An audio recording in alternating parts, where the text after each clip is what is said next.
tidak cuma satu gitu. Jadi biasanya gagal jantung itu ada gejala-gejala mayornya, gejala-gejala yang dominan. Satu, sesak napas. Dua, bisa saja disertai nyeri dada, kemudian gampang capek, kaki bengkak tadi yang kami sebutkan, kemudian berat badan meningkat secara tidak wajar dalam hitungan hari, dan pusing, jadi tidak nyaman gitu, kayak dizziness bahasanya. Jadi apakah kalau sesak napas saja sudah gagal jantung? Belum tentu. Jadi namanya sindrom, gejala ini mayoritas harus ada. Jadi kalau saya sesak nafas, dan kadang-kadang kalau saya itu naik ke lantai 2 gitu, naik tangga gitu dok, saya harus berhenti 2 kali, berarti mudah capek. Kemudian saya pakai sepatu sekarang suka kesempitan, nah berarti ada pembengkakan kaki.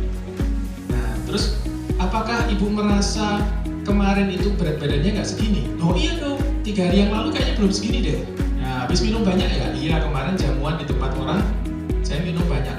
Nah itu sindrom, berarti kemungkinan ibu ini menderita gagal jantung. Tapi harus ada pemeriksaan lanjutan. Ini kan gejala, tanda dan gejala. Nah, sindrom koroner. Sindrom koroner ada yang sindrom koroner akut yang kita kenal sebagai serangan jantung akut. Ada sindrom koroner kronis. Nah, sindrom koroner kronis itu adalah nyeri dada, sesak nafas, sama lemah dan mudah pusing, ada mual, kemudian keringat dingin. Biasanya pada usia-usia lanjut karena saraf-sarafnya sudah tidak terlalu peka lagi, sering disalah persepsikan seperti sakit mah. Gitu. Karena jantung kita itu kebetulan lokasinya menempel diafragma dan dinding jantung bagian bawah dan belakang itu nempel dengan lambung. Gitu. Jadi biasanya keluhan-keluhan nyeri dada itu dipersepsikan sebagai gangguan lambung. Sudah minum obat mah nih dok, biasanya pasti bawa satu kresek gitu, ada antasida, ada sukralfat, ada omeprazol, ada ini, dan sudah ada bekas kerokan. Tidak ada. Masuk angin nggak sembuh-sembuh gitu, berapa hari, nanti setelah direkam jantung ternyata ada gambaran penyakit jantung koroner. Sekali lagi bahwa nyeri dada, sesak nafas, kemudian yang lain ini yang khas. Jadi tidak hanya nyeri dada saja, kalau habis kebentur meja nyeri. Nah, tapi nyeri dadanya yang bagaimana? Yang menjalar ke lengan kiri, kemudian sampai ke dagu, dan tembus ke punggung. Itu satu gejala. Jadi kalau nyeri dada di mana? Di sini dok, di sini. Oh di sini. Ini apalagi kalau saya tekan gini tambah sakit. Udah pasti bukan jantungnya. Ya, tapi di sini nih dok, nggak jelas dada saya kalau pas lagi kambuh itu sampai lemes sekali badan saya, keringat dingin, terus kadang-kadang sampai sini pak mau muntah. Udahlah pak, masuk ICU. Nah gitu. Beda karakteristiknya, mohon maaf ini bukan membedakan gender ya, tapi kalau ibu-ibu itu kadang-kadang nggak spesifik gitu, agak susah gangguan pertama gitu. Atau seperti ada skip. Slide. Nah ini adalah penyakit jantung bawaan. Ini mungkin untuk mengenali pada keluarga, mungkin ada anak kecil yang kira-kira ada gejala. Satu, kalau menyusu ke ibunya itu terengah-engah dan sering terputus-putus, nggak tuntas. Bayi yang sehat dia akan menyusu dengan kuat dan sampai dengan tuntas sampai selesai. Tapi kalau anak ini baru nyusu sebentar udah batuk-batuk kayak tersedak-tersedak, itu boleh jadi di screening aja untuk gangguan jantung bawaan. Kemudian sering infeksi saluran nafas berulang. Kalau 1 tahun itu sampai kambuh lebih dari 2 kali, batuk pilek, nah bisa jadi penyakit jantung bawaan.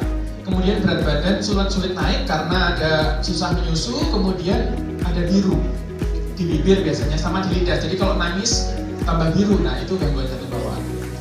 Kemudian napas cepat. Nah ini adalah tanda berbahaya dari serangkaian semua grup kelainan jantung tadi.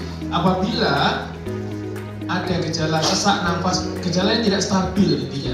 Jadi gini, kalau ada gejala seperti nyeri dada, habis itu hilang dipakai tiduran, atau sesak nafas hilang dipakai tiduran, itu boleh datang ke poliklinik aja atau ke puskesmas dulu, minta rujukan, saya dadanya sakit dok tapi gini bla bla bla. Tapi kalau sesak nafasnya itu lebih berat daripada biasanya, nyeri dadanya lebih berat daripada biasanya, lebih sering terjadi.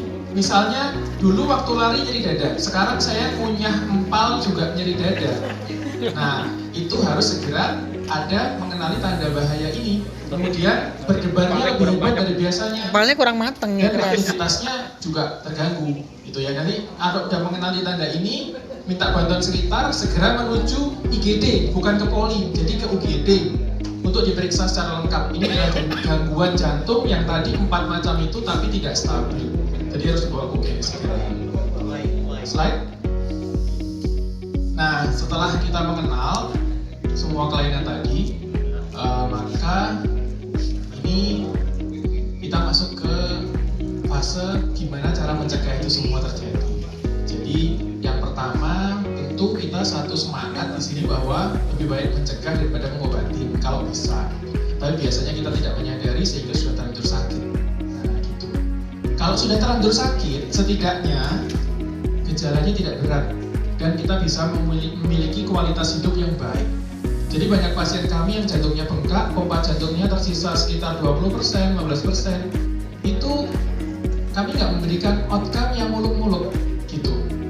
Bapak nanti saya jamin 2 bulan lagi bisa main futsal. Oh enggak.